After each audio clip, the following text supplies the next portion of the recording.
এখানে মুর্শিদাবাদে বাবরি মসজিদ তৈরি হয়েছে, এটা আপনাদের কৃতিত্ব নয়, এটা আল্লাহর দিয়া একটা রহমত হয়েছে। জোরে বলুন সুবহানাল্লাহ। আল্লাহ দিয়া রহমত। দান তো আপনি করেছেন, আল্লাহ আপনাকে করিয়েছে, মসজিদের প্রতি মহাব্বত। কিন্তু ভারতের কিছু গোবরখোর মুতখোর দেখতে পেল আজও আমাদের দিলেতে বাবরির জন্য মহাব্বত আছে, আছে না নাই? সকলে জোরে বলুন ইনশাআল্লাহ। আগে চলুন। যারা চাইছে কোরআনকে মিটিয়ে দেব, আল্লাহর কসম করে বলছি, কোরআন এমন মুকাদ্দাস কিতাব, এটা মিটানোর কোনো রাস্তাই নেই। গোটা পৃথিবীর কোরআনকে জ্বালিয়ে দাও। এই যে মাদ্রাসা আমাদের চালু আছে, একটা যদি হাফিজে কোরআন জিন্দা থাকে, আল্লাহর কসমে 100 কোটি কোরআন আবার ছেপে আসবে। জোরে বলুন সুবহানাল্লাহ। সব জ্বালিয়ে দাও। ইংরেজরা এসেছিল, আপনারা জানেন এই মাদ্রাসার বুনিয়াদ কেন? দারুল উলুম দেওবন্দের বুনিয়াদ রাখা হয়েছিল শুধুমাত্র মৌলবি তৈরি নয়, তাদের মেন উদ্দেশ্য ছিল এখান থেকে মৌলবি তৈরি করে ইংরেজদের বিরুদ্ধে জিহাদ ঘোষণা। দেওবন্দের প্রথম কাজ ছিল, যারা প্রথম মৌলবি ফারেগ হয়েছে তাদেরকে বলা হয়েছে ঘোষণা দিয়ে দাও ইংরেজদের বিরুদ্ধে জিহাদের ঘোষণা। দারুল উলুম দেওবন্দ থেকে উঠেছে। জোরে বলুন সুবহানাল্লাহ। মাদ্রাসার বুনিয়াদ হিন্দুস্তানে রাখা হয়েছে অন্যায়ের বিরুদ্ধে প্রতিবাদ করার জন্য, অন্যায়ের পক্ষে নয়। মাহমুদ মাদানী সাহেব, আসাদ মাদানী সাহেব রহমতুল্লাহ আলাইহির সন্তান, তিনি খালি একটা কথা বলে দিয়েছেন, জব জব হিন্দুস্তান মে জুলুম হোগি তব তব জিহাদ হোগি। কিছু গোবরখোর আর মুতখোরের গায়ে লেগেছে, ये तो जिहाद के बात कह दिया। অনেক মুসলমান শিক্ষিত যারা জিহাদ শব্দ বুঝেন না, শুনেলেন এই যে মাদ্রাসা চলছে, এই মাদ্রাসার কমিটি একটা বড় জিহাদ করছে, মাদ্রাসাকে চালাচ্ছে। এই যে বাবরি মসজিদ শুরু হলো, আপনারা কালকে দান করেছেন, এটাও একটা জিহাদ। এই গরিব মানুষের উপকার করা একটা জিহাদ। আল্লাহর রাস্তায় বেরিয়ে দিনের দাওয়াত দেওয়া একটা জিহাদ। কেউ যদি অন্যায় করে তার প্রতিবাদ করার নাম হচ্ছে কি বলুন? জিহাদ। কিন্তু জিহাদের অপব্যাখ্যা, জিহাদ মানে যুদ্ধ। কারা বলছে? গোবরখোরার অন্ধভক্তরা। আল্লাহ হিফাজত করুক। আমার বন্ধুগণ, সবাই নিয়ত করলেন আমরা কোরআনের সঙ্গে মহব্বত করব। জোরে বলুন ইনশাআল্লাহ। গোটা দুনিয়াকে খেল দেখিয়েছে মুর্শিদাবাদের লোকরাই। জোরে বলুন সুবহানাল্লাহ। হ্যাঁ, আজকে আমি দেখছিলাম মোবাইলে আস্তে আস্তে उत्तर प्रदेशेर कोनो एक व्यक्ति तिनी मोबाइले बोलছেন, अरे अगर हिंदुस्तान में कोई बाप का बेटा है तो मुर्शिदाबाद में है। बबरी के जगह अभी तक खाली पड़ी है, मस्जिद नहीं बनी। उससे पहले मुर्शिदाबाद के लोग मस्जिद के तामीर रख दी। जोरे बोलुन सुभान अल्लाह। এতে কে খুশি হয়েছে কে বিরোধী আমি জানি না, তবে মসজিদ আল্লাহর ঘর। আমি একটা জলসাই বলেছি, আজকে তকিপুরে বলে যাচ্ছি, প্রতি জেলায় হলেও দোষ নাই। নামাজি যদি মসজিদে 5টা নামাজি থাকে, মসজিদ থাকতে হবে, মসজিদ বানাতে হবে। ধরেলেন ও বাঁকুড়ার জঙ্গলে 10টা মুসলমান ঘর করে বাস করছে, দিয়ে তারা নামাজ পড়বে না তো নাকি? তারা মসজিদ করতে পাবে না? পাবে না? হ্যাঁ পাবে। এরপর কিছু আমি দেখলাম আমাদের দেশের হয়তো মৌলবীরাই, আমি কারো নাম করব না, তারাই বলছে এত মসজিদ থাকতে আবার মসজিদ কেন? বলছে না? তাহলে যে মসজিদে মুসল্লি নাই, 10 জন নামাজ পড়ছে, মসজিদটা ডজার নিয়ে এসে ভেঙে দেয়। কথাটা বুঝতে পেরেছেন না পারেননি? অনেক গ্রামে যদি নামাজ না পড়ে, মসজিদটা তু ভাঙ। যে মসজিদটা রেখে লাভ কি? নামাজ পড়ছে না, মসজিদ ভেঙে দাও। মাদ্রাসায় লোকে ছাত্র বেশি দিচ্ছে না, মাদ্রাসা ভেঙে দাও। জলসা শুনে মানুষের ফায়দা হচ্ছে না, জলসা বন্ধ করে দাও। জলসা আর করা যাবে না, তাহলে দিন থাকবে না, শেষ হবে। শেষ হয়ে যাবে। তাইলে যে বলছে সে গন্ড মূর্খ জগতে বাস করছে। আর আমি বলে যাচ্ছি আল্লাহর কসম, তকিপুরে যদি একটা লোক 5 ওয়াক্তের নামাজ পড়ে তার জন্য মসজিদ কায়েম থাকতে হবে, মসজিদ বাজাই থাকতে হবে, কেউ পড়ুক আর না পড়ুক। কথাটা বুঝতে পেরেছেন না পারেননি? একজন নামাজ পড়লে তার জন্য মসজিদ থাকতে হবে, অসুবিধা নেই। কিন্তু দুঃখ লাগে একজনের জমিয়তের হেড পশ্চিম বাংলার, নাম করব না, তিনি বলছেন কাপাসডাঙ্গায় এতগুলো মসজিদ, মির্জাপুরে এতগুলো মসজিদ, আবার মসজিদের কি দরকার? সেই মৌলবীকে ডেকে জিজ্ঞেস করুন যে একটা গ্রামে ঝগড়া করে 5টা মসজিদ হয়েছে, ঠিক বললাম না ভুল বললাম? মসজিদে ঝামেলা হয়েছে, চল তো শালা এরা সুজা পেয়েছে, আমাদের পাড়ায় আর একখান মসজিদ করব, লেগে গেল ঝামেলা, ঠিক বললাম না ভুল বললাম? এই করে মসজিদ হয়েছে না হয়নি? তাইলে তখন তুমি এসে বাধা দিলে না, ভাই পায়ে ধরছি আর একটা মসজিদ করো না, এসো আমি বুঝি দিই, ঝামেলাটা মেরে দিয়ে একটাই মসজিদে নামাজ পড়ো। কোনো মৌলবি এইছে আসে নাই, বরঞ্চ ভাই আমরা মসজিদ করছি, হ্যাঁ করো, একটা জলসা করো, আমি চলে যাবো। কেন? হারাম করে টাকা পাবে জলসা করলে। আমি বললি খারাপ? উদ্বোধন করার জন্য দাওয়াত পাবে, দেশি মুরগি দিয়ে ভাত খাবে, এসে নামাজটা পড়ি দিয়ে চলে গেল। আর একটা মসজিদ হচ্ছে এখানে নিজের রুটি শাকার জন্য বলছে মসজিদ করে লাভ কি? হসপিটাল করো, আরো কিছু করো। তো তুমি মাদ্রাসা করেছো কেন? তুমি কেন মাদ্রাসা করছো? কেন আরো মাদ্রাসা হচ্ছে? যদি আমি বলি বেলডাঙ্গায় জালিলিয়া আছে, সুরুলিয়া আছে, আবার কেন আশেপাশে মাদ্রাসা হচ্ছে, মাদ্রাসাগুলো বন্ধ করো, এটা আমার বলা ঠিক হবে না, অন্যায় হবে? তাড়াতাড়ি বলুন। আমি বলছি প্রতি গ্রামে একটা করে মাদ্রাসা করুন। কেন? দ্বীনি তালিম, দ্বীনি শিক্ষা অর্জন করা প্রত্যেকটা মুসলমান নরনারীর জন্য কি ফরজ। যে গ্রামে মক্তব নাই, আপনাকে বলে দিই আমার বন্ধুগণ, সবাই বলুন আমরা আজ থেকে 5 ওয়াক্তের নামাজি হব, বলুন ইনশাআল্লাহ। আমরা সবাই মুসলমান তো, বলুন ইনশাআল্লাহ। আল্লাহকে বিশ্বাস করি, হাত তুলে বলুন জোরে ইনশাআল্লাহ। আল্লাহকে যখন বিশ্বাস করেন, নবী মুহাম্মদ সাল্লাল্লাহু আলাইহি সাল্লামের যখন আপনি উম্মত, আপনি আল্লাহর রসুলের জন্য আমাদের সকলের জান কুরবান, জোরে বলুন তো ইনশাআল্লাহ। হ্যাঁ, যদি কুরবান হয় তাইলে এরপর বলুন নবীজি যেগুলো নিষেধ করেছে সেগুলো করা যাবে?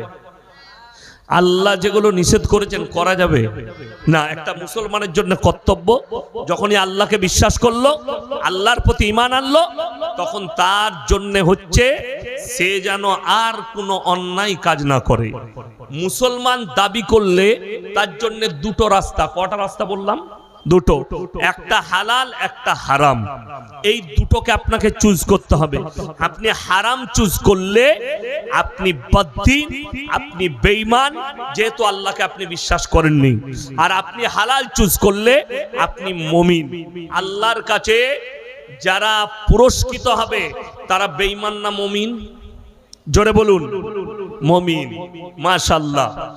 তাইলে এরপর চলুন ইসলামী শরিয়ায়, আশা করি জানবেন, এটা রেজিনগর থানা তো, রেজিনগর থানা, যাই হোক, এই রেজিনগর থানায় তাহলে একটা মুসলমানও, এই তকিপুরটা কত বড় গ্রাম, কত ঘর আছে? অনেক বড়। আমি শুনেছি, তাও জিজ্ঞেস করলাম ভাইজানকে, অনেক বড় গ্রাম। এই তকিপুরে তাহলে একটাও মুসলমান সুদ খায় না? আর কথা বলবে না? খায়। দোষটা কোথায় জানেন? যখনই দেখে যে এরপর তো ও বাঁশ দিতে লেগেছে, তখন আর সাড়া দেয় না। কত জোরে সুবহানাল্লাহ বললেন, কত জোরে ইনশাআল্লাহ বললেন। এটাও জোরে বলুন যে হ্যাঁ ইনশাআল্লাহ তকিপুরে সুদখোর আছে। আছে না নাই? আছে। রেজিনগর থানায় আছে না নেই? অথচ কোরআনে আছে ওয়াহাল্লাল্লাহুল বাইয়া ওয়া হাররামার রিবা, আমি সুদকে হারাম করেছি আর ব্যবসাকে হালাল করেছি। আপনি ব্যবসা করুন না, পাথরের ব্যবসা করুন, মাটবেলের ব্যবসা করুন, আলু পেঁয়াজের ব্যবসা করুন, শাক সবজির ব্যবসা করুন, ধুনের ব্যবসা করুন, জিরে হলুদের ব্যবসা করুন।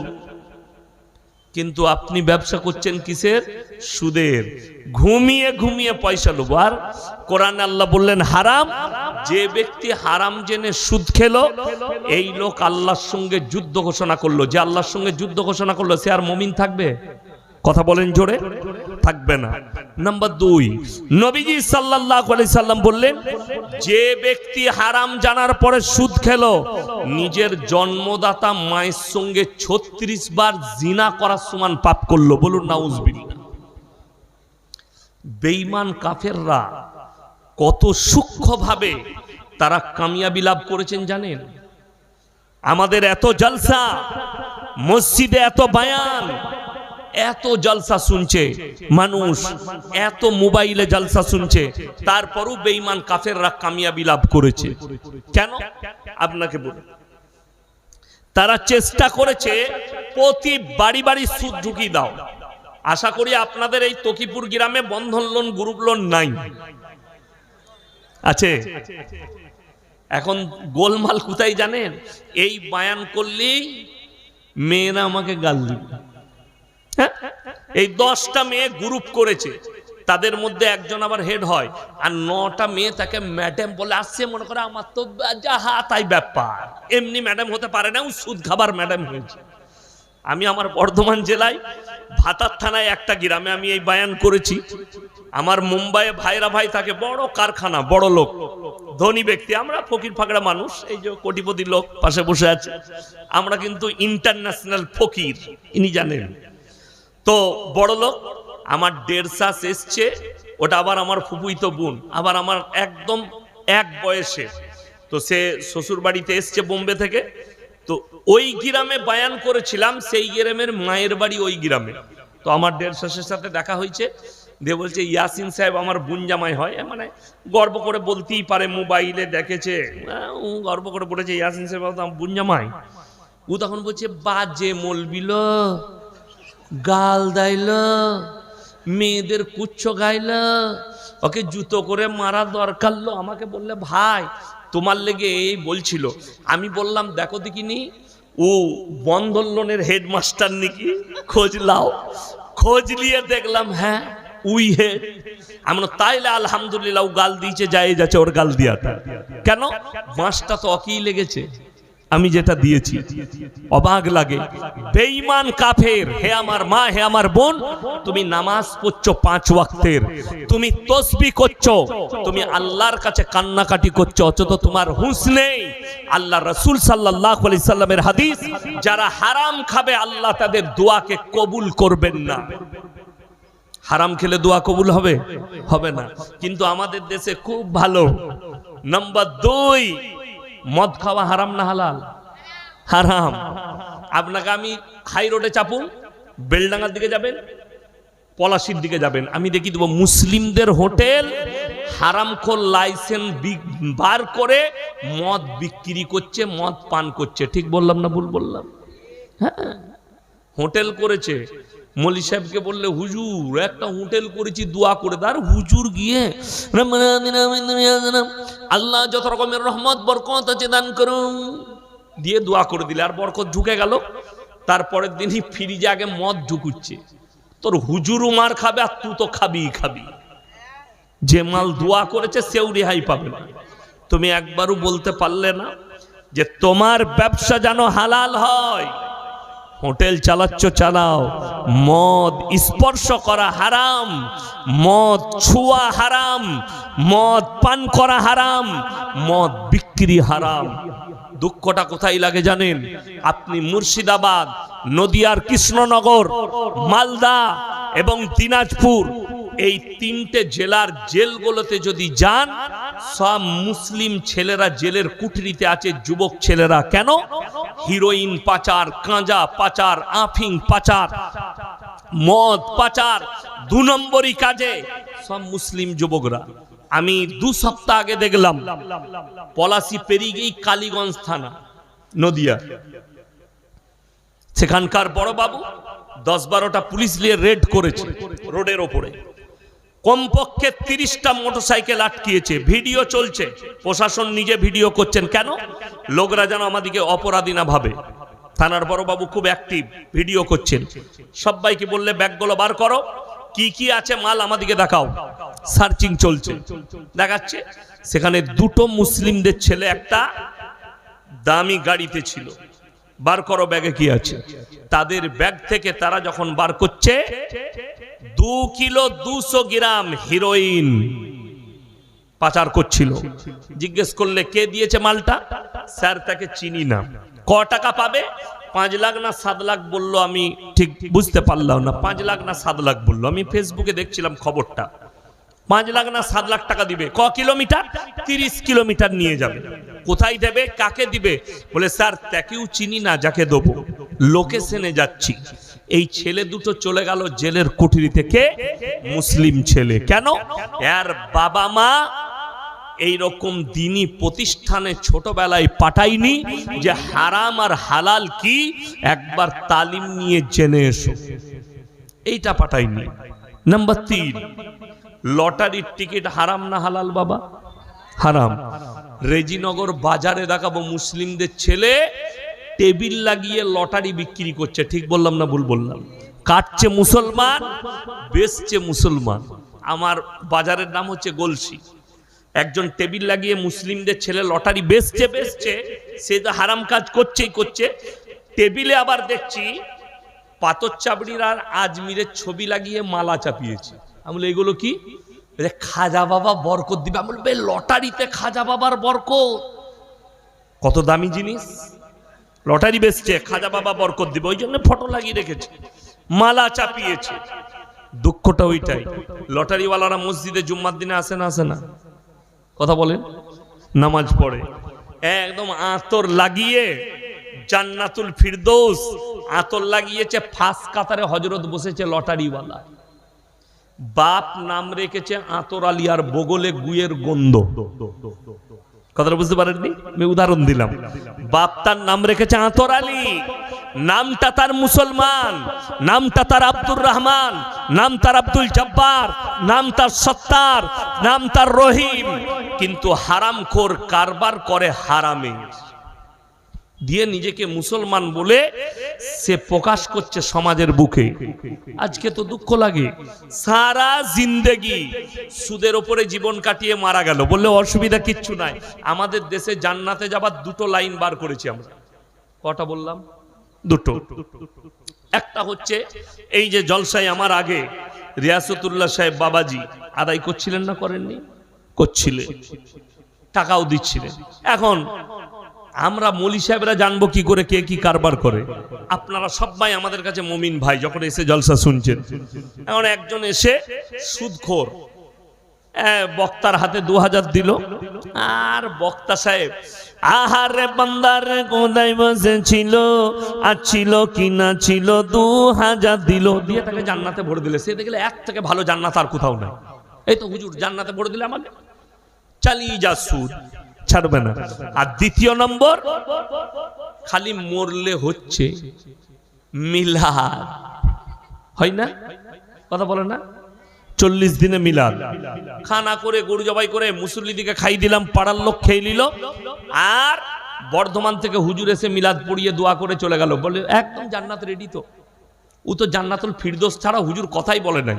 আল্লাহ জান্নাতুল ফিরদৌস আলা মাকাম দাও, আল্লাহ কবরটাকে নূরুন আলা নূর করে দাও, ফুলের বাগিচা বানিয়ে দাও। হারামখোর কবরে সুরে ছানা হয়েছে, দেখবে কবরটা খুলে সুদ খেয়েছে, আর তার কবরটা গোলাপ ফুল দিয়ে ভরবে, আল্লাহ নূর দিয়ে ভরবে।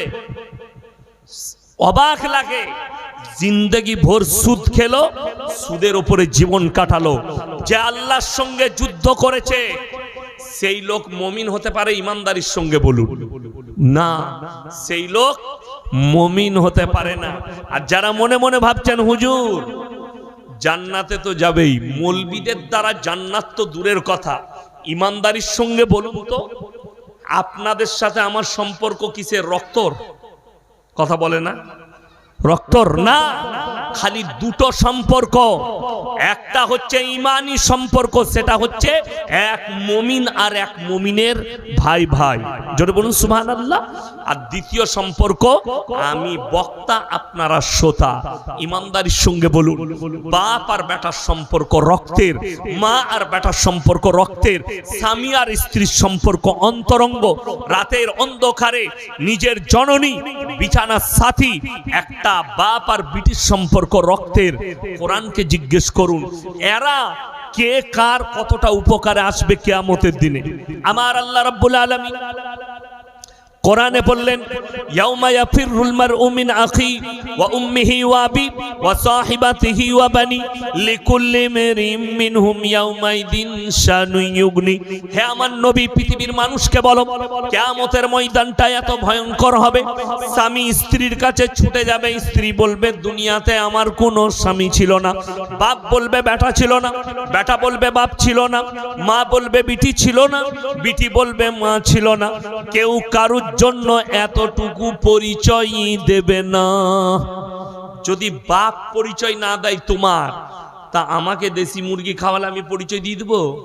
কিয়ামতের দিনে বলবে হুজুর দেশি মুরগি খাইছিলাম, আমার বাড়ি এসেছিলেন, আমি বললাম হ্যাঁ হ্যাঁ হ্যাঁ তুই খাইছিলি, অসুবিধা নাই, একটু ফাঁক কর, গেটটা ঢুকে পড়। যাত্রা দেখেছেন? আগে যাত্রা হতো, কি বুঝলেন? যাত্রা দেখেননি? আগে যাত্রা হতো, চারিদিকে ঘাড়া থাকতো, টিকিট কেটে ঢুকতে হতো। একজন সম্পর্কে চাচা হয়, চাচা টিকিট নাই? বলে না, সব হাউসফুল হয়ে গেছে। চাচা একটু ঢুকার লাইন করা যাবে না? বলছে চিন্তা করছিস কেন, টিনটা একটু ফাঁক করে ভেতর দিয়ে ঢুকে পড়। তা আপনি বলবেন হুজুর এই তকিপুরে এসেছিলেন, কলা আঙ্গুর বেদনা দেশি মুরগি, একটু লাইন হবে না? বলে হ্যাঁ লাইন হবে, ফাঁক করে জান্নাতে ঢুকে পড়। নাকি ঝাঁটা জুতো খাবি, আর যে মৌলবি তোমাকে ঢুকাচ্ছে সেও মার খাবে। কষ্টটা ওইটাই। আপনি মনে করছেন ইয়াসিন সাহেবকে দিয়ে দোয়া করিয়ে চিরজীবন সুদ খেয়েছে, তাকে জান্নাতে ভরে দেবো, ওই লাইনটা আমার আল্লাহর কাছে নেই। কোরআনে অপর জায়গায় আছে আতিহিম ইয়াউমাল কিয়ামাতি ফারদা, যেদিনে কিয়ামতের দিনে মানুষ আমার কাছে হাজিরি দিবে, নারী পুরুষ, তারা একা একা, কেউ থাকবে না তাদের সাথে।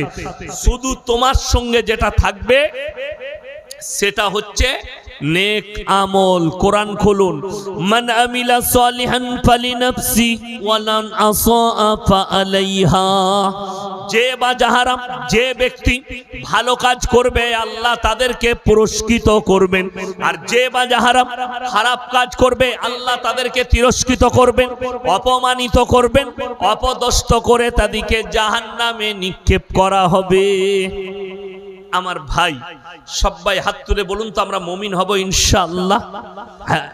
যারা হারাম কাজে লিপ্ত আছেন অনুরোধ করে বলছি, আমাকে গালি না দিয়ে আমার কথাটা দিলেতে গাঁথেন, আর রাত্রে গিয়ে ইস্তেগফার করুন, আল্লাহ কাল থেকে আমি আর সুদ খাবো না, আল্লাহ এই সুদের কারবার ছেড়ে দেবো। আমি অনুরোধ করে বলছি, যদি জান্নাতটা আসান করতে চান, যদি কবরটাকে আসান করতে চান, রেজিনগর বাজারে সবজি বিক্রি করুন, চা বিক্রি করুন, আপনি জলসায় গিয়ে সেখানে কর্মচারী হন, সেখানে গিয়ে সবজি বিক্রি করুন, বেলডাঙ্গা হাটে গিয়ে হলুদ বিক্রি করুন, আপনার দরকার পড়ে আপনি 10টা ইট কিনে নিয়ে এসে বিক্রি করুন, বালি বিক্রি করুন, সিমেন্ট বিক্রি করুন, হালাল ব্যবসা করুন।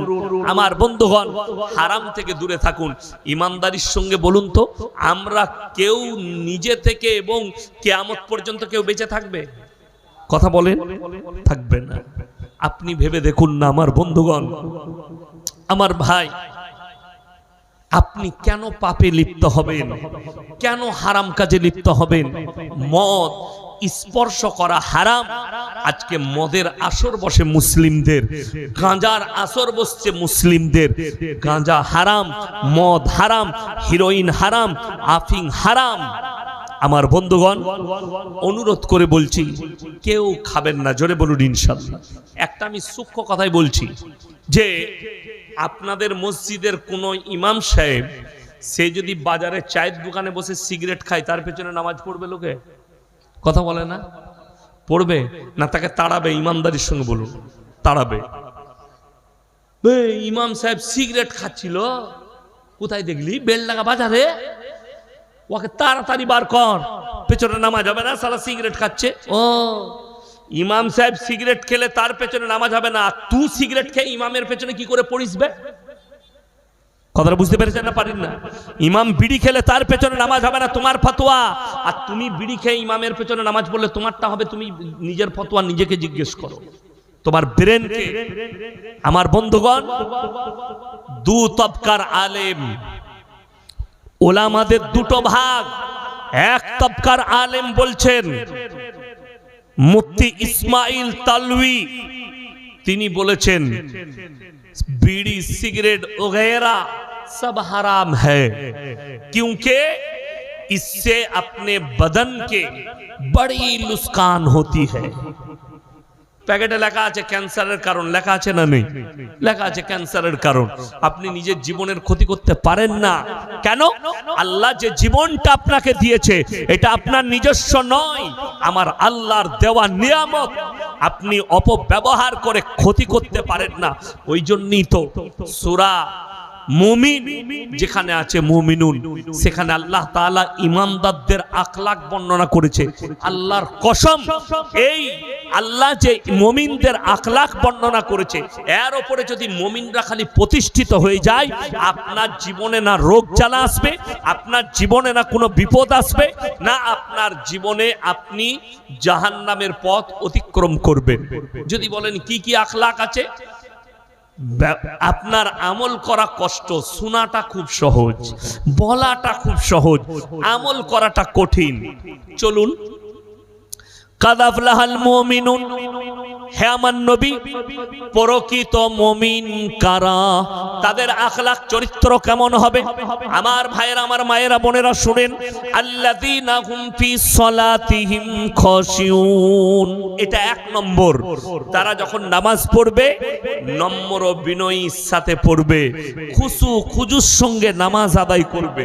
আর আমাদের দেশে নামাজ তো কি 3 মিনিটও লাগে না, দিলে মাত্র ঝাড়াম। কি বুঝলেন? ঝাড়াম। আমি জুম্মার দিনে আমার মসজিদে বসে আছি, সুন্নত পড়ে একজন এসে নামাজ পড়লো। তা মোটামুটি তার সুন্নত পড়তে ওই 1.5 মিনিটের মতো লাগলো, সব শেষ।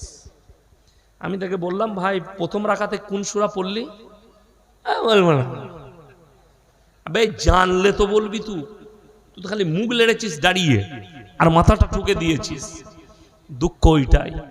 5 মিনিটের নামাজ 10 মিনিট খরচ করো, খুশু খুজুর সঙ্গে নামাজ আদায় করো। আমাদের দেশের লোকের একটা ভালো অভ্যাস আছে, ইমাম সাহেবের যদি মানে ইমামদের এমন অবস্থা, এগুলু শালা পেচুলু শালা। কথাটা বুঝতে পারেননি? যদি একটু লেট করে দেয়, লম্বা সূরা ধরে দেয়, আপনি যা সূরা ধরেছেন তো পিসাব বেরিয়ে যাবে।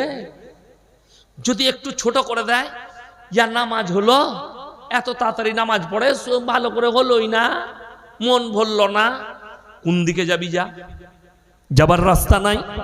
ওই জন্যে ইমাম সাহেব ভাই যারা আছেন, মধ্যম পন্থা ইস্তেমাল করতে হবে।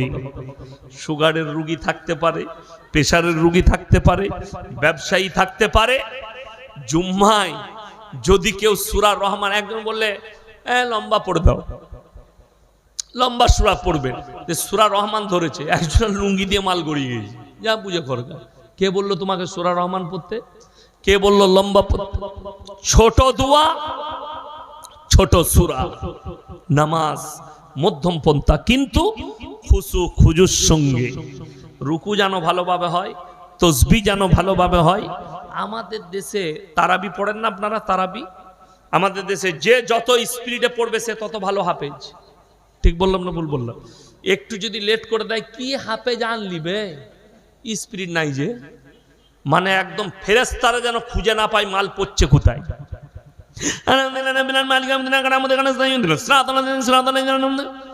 লোকরা বললে কি হাফেজ, একদম রাজধানী স্পিডে, বুঝলি কি বলে? বুঝি নাই কিচ্ছু। কোরআন খুলেন, কোরআনে আছে সূরা মুজাম্মিল। আমার भाई वरत्तिलिल कुरआन तरतीला, जबकि तुम कुरान पढ़ने के लिए जाओ तो तरतील के साथ कुरान पढ़ा करो। कुरान पढ़ने वाला যতটা নেকি পায় পেছনে শুননে वालाও ততটা নেকি পায়। জোরে বলুন সুবহানাল্লাহ। আপনি কোরআন পড়তে জানেন না, আপনার স্ত্রী বাড়িতে ফজরের পরে কোরআন পড়ছে, আপনি যদি পাশে বসে ওই কোরআন তেলাওয়াতটা শুনেন, আপনার স্ত্রী যতটা নেকি পাবে আপনিও ততটা নেকি পাবেন। আপনি যদি কোরআন তেলাওয়াত করেন, আপনার সন্তান আপনার বিবিরা যদি শুনে, আপনি যতটা নেকি পাবেন তারাও ততটা নেকি পাবে। আর যদি বুঝতে না পারে, বলুন কোরআনে পারা কটা আছে বাবা? 30টা। আমি আপনাদের কাছে কিছুই চাইবো না, খালি 30টা কোরআন শরীফের 500 করে টাকা আমার হাতে দেন, আমি একটা গজল শোনাবো। 30টা হয়ে গেলি তাড়াতাড়ি বলুন। 30টা পকেটে থাকলে, যদি ফোন পেতে থাকে স্ক্রিনারে দিয়ে যান, তাড়াতাড়ি উঠে আসুন। 500 করে টাকা চেয়েছি। আল্লাহ কালকে বাবরি মসজিদে অনেক টাকা দিয়েছেন, আজকে কোরআনের প্রতি মহব্বতে টাকা দেন, তাড়াতাড়ি দেন। 500 করে উঠে আসুন আমার হাতে। মাশাআল্লাহ, জাযাকাল্লাহ। এসো, মাশাআল্লাহ, আল্লাহ হায়াতে বরকত দেখ। জাযাকাল্লাহ। উঠে আসুন তাড়াতাড়ি। মাত্র 500 করে 30টা চেয়েছি। আমি একটা গজল শোনাবো মায়েদের মধ্যে। জাযাকাল্লাহ। 2 জন 3 জন আসুন ভাই। মাশাআল্লাহ। 4 জন মাশাআল্লাহ। 5 জন স্ক্রিনার দেন তো। 5 জন 6 জন। আর কে আছেন ভাই? তাড়াতাড়ি উঠে আসুন। মায়েদের মধ্যে 30 জন মা তোমরা তুলে পাঠিয়ে দাও। 7 জন 8 জন মাশাআল্লাহ। 9 জন 10 জন। আরো দিবে তুমি কটা? একটা। 10 জন 11 মাশাআল্লাহ। 11 12 জাযাকাল্লাহ। এসো 13 মাশাআল্লাহ। 14 আল্লাহ হায়াতে বরকত দেখ। আসুন ভাই। 14টা হয়েছে। 15 মাশাআল্লাহ। 16 17